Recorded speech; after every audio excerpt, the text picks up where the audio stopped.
YouTubers, Belinda here. You're watching Fight the Good Fight.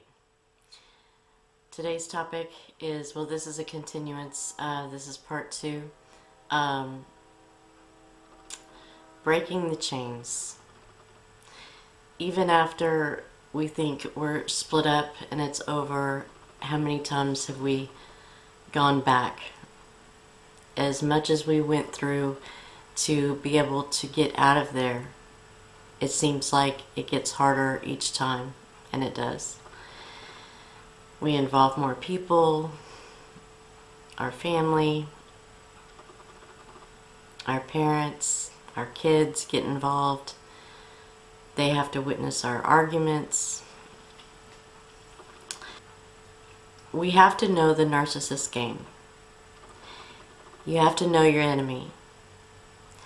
First off, you have to know that they are your enemy, because for the simple fact they like to make your life a living hell, and they are gratified from it. And that's a big pill to swallow. That's very difficult for us to come to grips with. But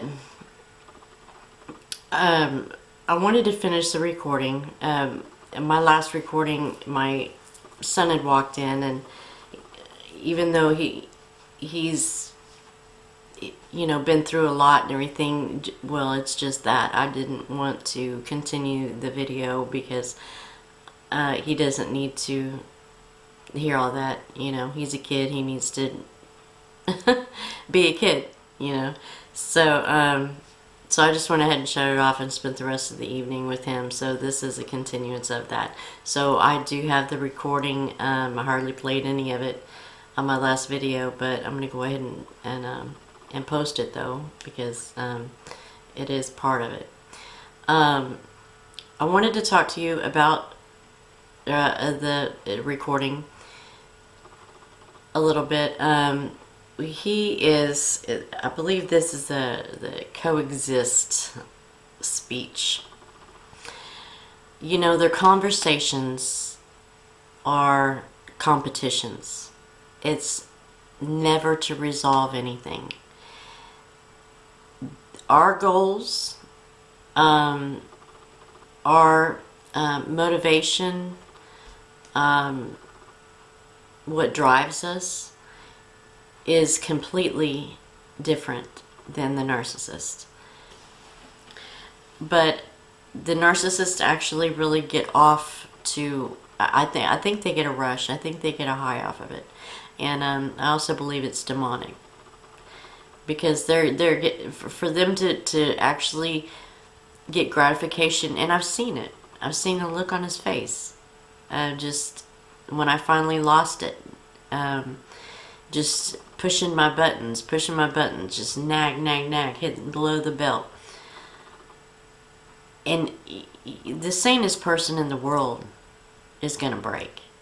It's just when it's just continuous on and on, day after day, week after week, month after month, and year after year, you're gonna break. And I'll never forget this time when I finally did break, and he was just on me, anger and veins popping out of his neck, and his face was red, and just, saying just all this stuff. And finally, I just lost it. And out of my depths of despair, I happened to be looking at him at the time.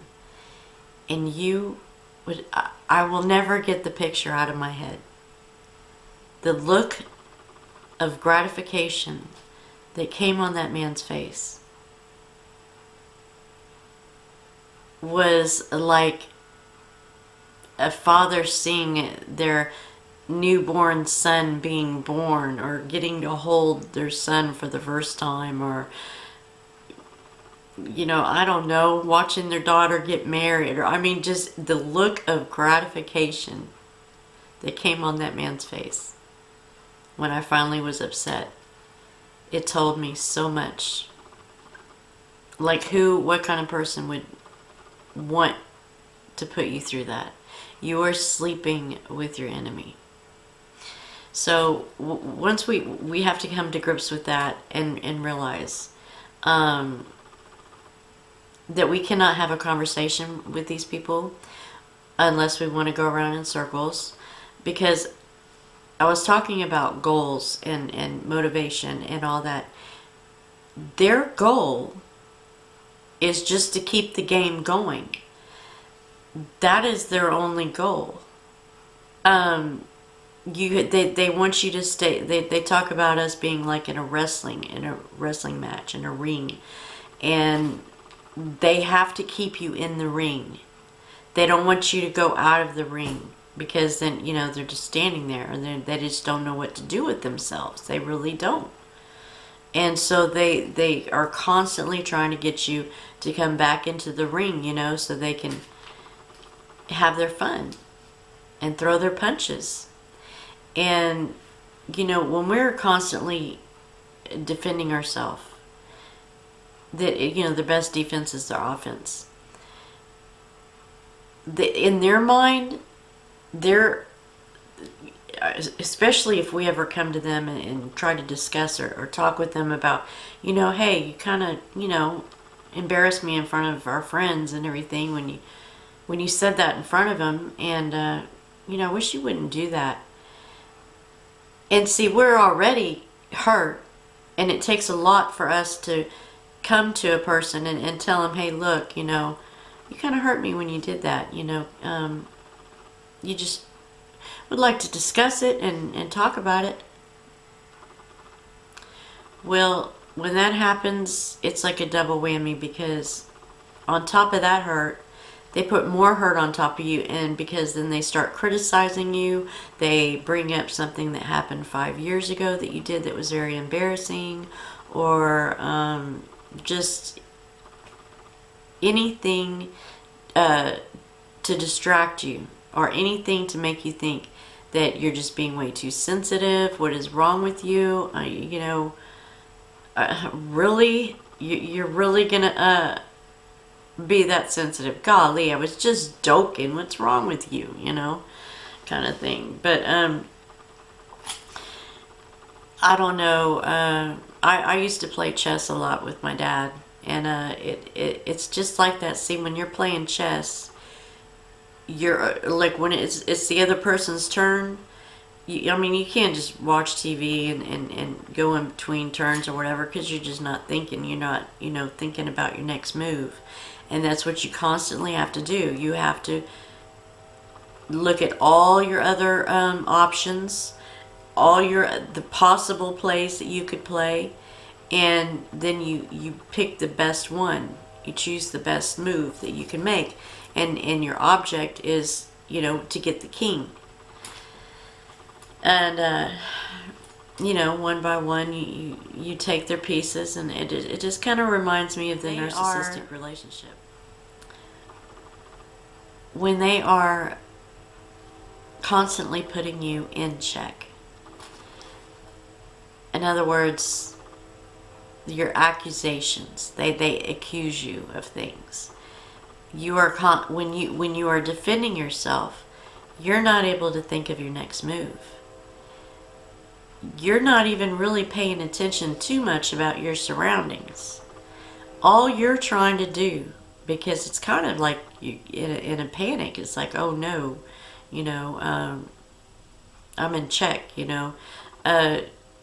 so your main objective is to get out of check, and in the process, hopefully not lose something in the process.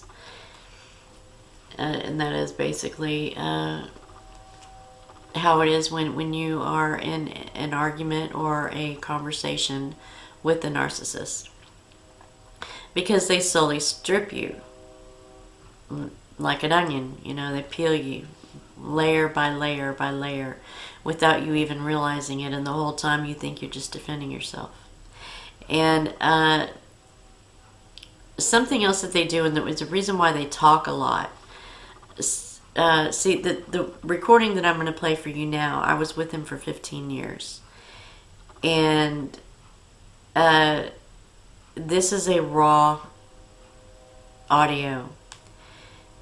it's almost embarrassing on my part because of the way that I was acting out, and I was what I had went through already to get to this point is I can't even put into words. There's no way I could summarize what I've already been through. So I hope that you excuse me too. I have there's a lot of bad words, there's a lot of cussing and things like that. So if you do get easily offended to that, I wouldn't watch it. I mean, I wouldn't listen to it. I'm not proud. It's not something I'm proud of. It's not really in my vocabulary. I slip every once in a while nowadays, but because we look too much to, and that's what I'm working on with myself, because I want to make sure that I am a whole person before I actually get into a relationship, because I want to stand on my own 2 feet. Even though I have been for the past 7 years. I think it's been eight years now.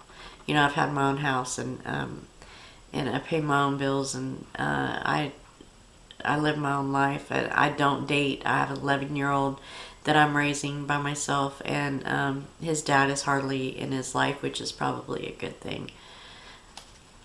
So anyway, if we are constantly on the defense, then that puts the narcissist in a protective state, or he or she, they feel more protected because I think it's human nature to actually think that other people are thinking like you, kind of, we're always trying to relate, whoever you're speaking to or with, you try to relate to that person and see where they're coming from, and that's your empathy and your compassion, and so it's natural for the narcissist to think that we're doing the same thing, and or we're the same way.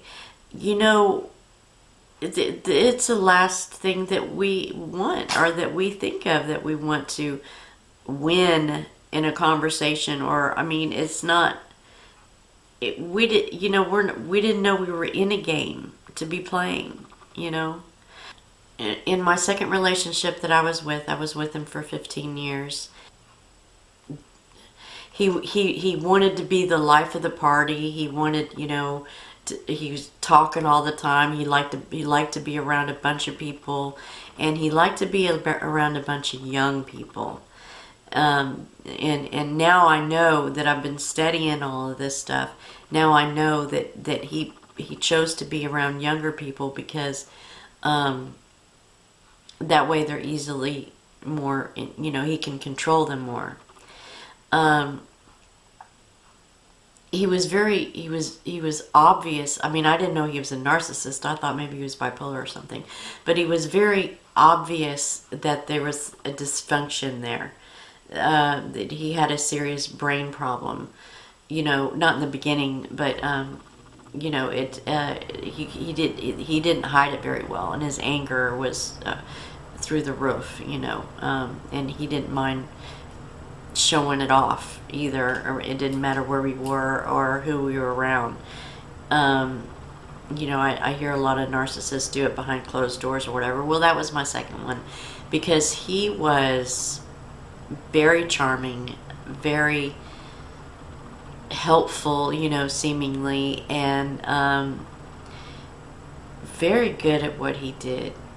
But he had the wool pulled over my eyes, because I was just head over heels in love with him.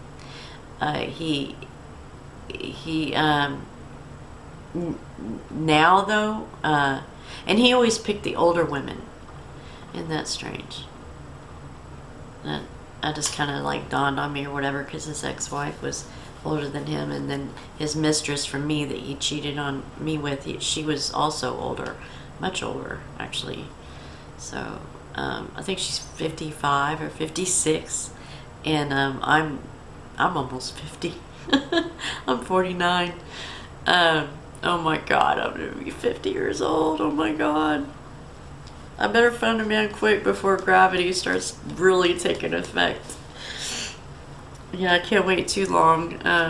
You know, I do have an 11-year-old, and I just did not want to be distracted. And that's one more thing that I was going to say. In the conversations that go around in circles until you start just repeating yourself, and you hear that you've already said that, it gets very frustrating.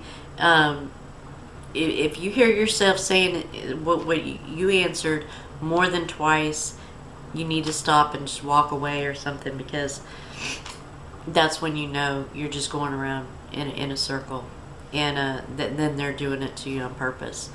But whenever you have a good point, whenever you bring something to their attention, or that you're focused on something that they don't want you to be focused on, like an example would be like if they're cheating on you and you want to talk about that, they will say and or do something so bizarre that with our rational minds we want to try to figure it out, because it's so strange. It's so even for a narcissist, it's out of their character to do. That's pretty far out. But since we are always trying to, we feel like if we can figure them out, then we'll know how to deal with them. And so there we go, trying to figure out what they did and said or whatever, and it's a diversion. It gets us distracted, and I've seen it happen time and time and time again. And I remember, like, see, whenever I learn something about the narcissist, I'll go back through the whole relationship, and I don't remember everything, but I remember a lot. And I also took a lot of notes, and I kept journals and with dates and everything.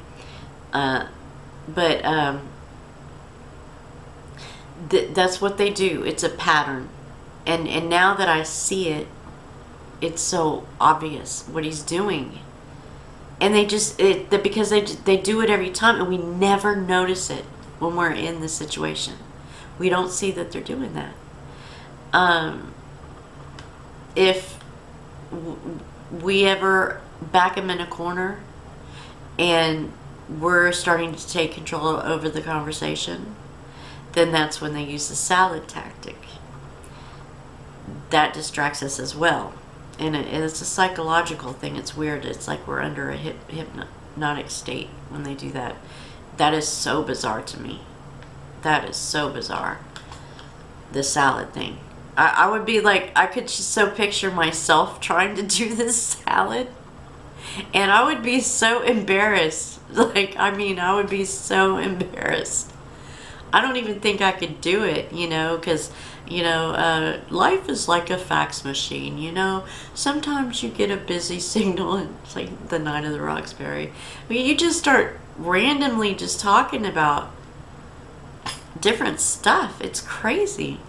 So anyway, this is what he did a lot. He used salad a lot. I don't think I've ever caught my last relationship. I don't think I've ever caught my last one doing salad or anything like that. He was too dignified.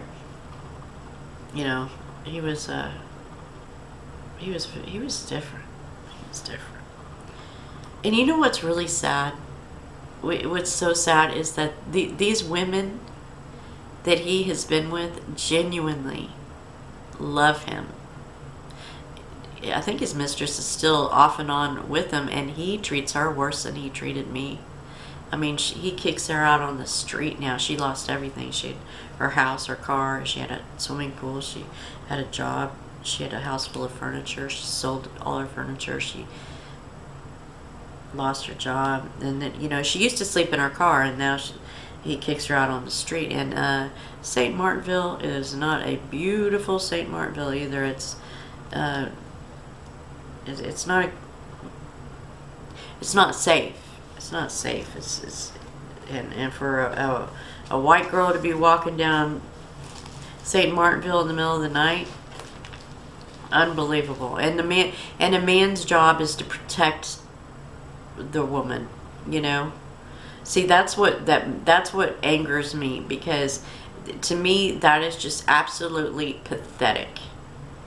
And it makes me want to call him the P word, because, you know, all he's constantly doing is just taking these women that he's supposed to be protecting, and he's using them as a shield to fight his own demons and projecting his own problems on the woman. He's supposed to be there as a shoulder, as the sturdy, you know, someone to lean on. And yes, I know that, you know, men need, you know, that too, but they're supposed to be the strong one. And a woman can't even tell him nothing. Like nothing. Not even like even if it didn't have anything to pertain to him. A bad day at work or whatever.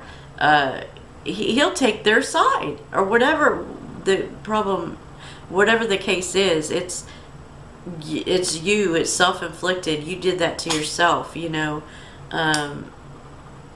It's just, you can't ever get anything from I mean, unless they're, you know, love bombing you, and is that time or whatever, when they throw you your bone or something. But listen, this audio is pretty intense. I mean, to me it is. I mean, I'm sure, you know, y'all been through some really intense times as well. But it's a little bit, it's just understand, this was a long time ago, and I think this was about 20 years ago, and I am in the midst of just having a nervous breakdown. So I hope that y'all can understand that part. But I do think that it's very helpful to play these audios, so, you know, you can understand better of what I'm talking about. You can coincide it with my experience that I had, and you can see how they work, because he is full-blood narcissist. Oh man, he's definitely narcissist. One time I told him, you know, they never admit that they're angry. They could have veins popping out of their neck and just be red as can be and be yelling on top of their lungs, and they can, you know, you're saying, you know, why are you so angry? Then you say, why are you so angry? And they will deny it. I'm not angry. Well, that happened like, so we were in the car. We were in a tiny little bitty truck. And he cleans swimming pools. And so we were on our way to a job. We were on the freeway. And we were getting into it. And so he was like, man, why are you ignoring me and stuff? And I was like, man, when you're in a bad mood and everything, you know, I just try to stay out of your way. And he was like, I wasn't in a bad mood. And I was like, man, you had a look on your face. And he was like, ah. And he started screaming. He was like, I'm so sick of you telling me that I have a look on my face. I'm just gonna, and I was driving. I couldn't easily jump out. But I pulled over. Because he was just crazy. He just went crazy. He was like, I'm so sick of you telling me that I have a look on my face. I'm just gonna rip my face off. And he was scratching his face. Like scratching his face. Like it was like bleeding. And I'm like, oh my God. So I pulled over on the side of the freeway. And I get out of the truck and I go behind the truck. And it's one of those trucks that have the windows in the back where you can see. It was this little bitty truck. It's pathetic. It was this little bitty truck.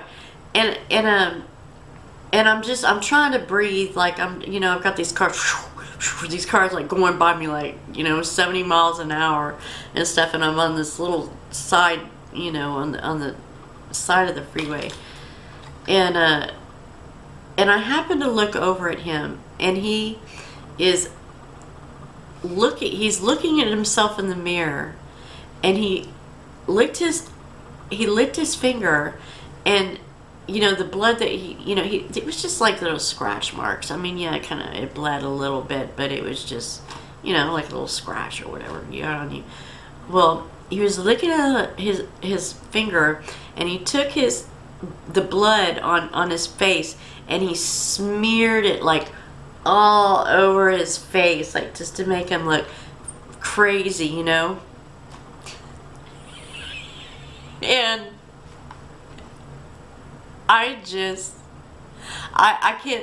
can't, I was in shock, but I was so glad I saw that. I was so thankful that I saw that, because then because I don't know what I would have thought if I didn't see that, because when he came out of the truck, I mean, he had the blood just smeared like all down his eye, and just, and then I don't even remember what he was saying. I think because at the time it was like Charlie Brown's parents. It was like, wah, wah, wah, wah, wah, wah, because I didn't hear a word he was saying, because I was just looking at him like, you dumbass. It's just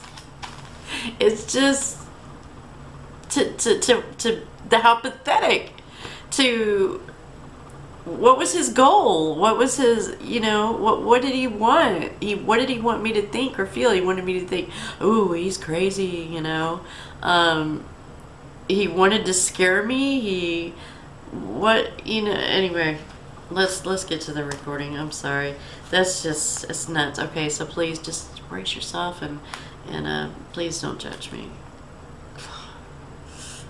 And you think it's another reason than what it really is. I believe you. I've been on them all night. I believe that. I'm so tired of feeling like you have to be in control of me. There's nothing, no gesture, no nothing, no something, no anything, no one day, no 1 hour that will ever change that. It's a feeling that I have. That doesn't even make sense. So yes, that is why it's cut down to that I will actually remember day and time and how many hours before 5, because I think, yes, 5. It's like everything that I say is thrown out the window. Whenever he responds to anything that I say, it has nothing, just pay attention to that. It has nothing to do with what I say. And he will go back to his point no matter what I'm talking about. It's just listen, it's crazy. And I was telling him, I'm so sick of you having control of me. And he was like, what did he say? I'm tired of feeling like you have to be in control of me. There's nothing, no gesture, no nothing, no something, no anything, no one day, no 1 hour that will ever change that. That will never change that. He's gonna.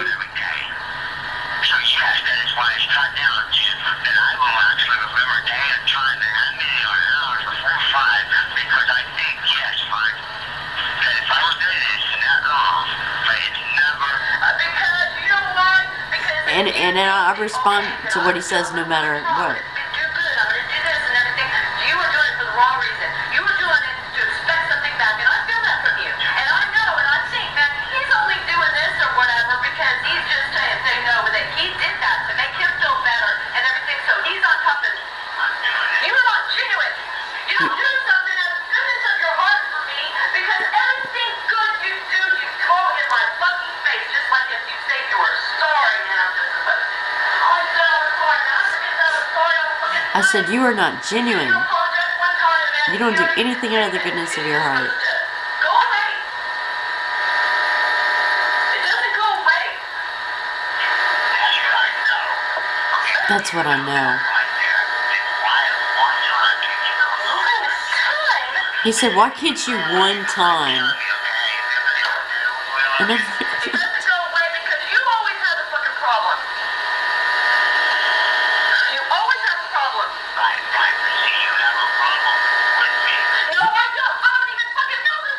He said, frustrated. I don't even know. he said, you have a problem with me. I'm like, I come to you and ask you, man, and I don't know. I'm asking you. I don't even What's know wrong there's a with me? problem. I don't know.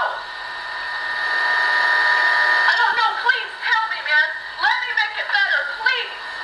But it never happens that way. I think it happens the way that you look to me and you ask me to please talk to you, okay? Because I'm frustrated. And that when I do that, okay, I lay a band-aid, goes back on me, and that's why it's hard for me to come to you, because you will really start to die. How does it come out on you? I said, how does it come back on you? Sometimes I walk away from the recorder and I forget because I get into it. Because the way that you approach me with the problem, I'm walking away. I said,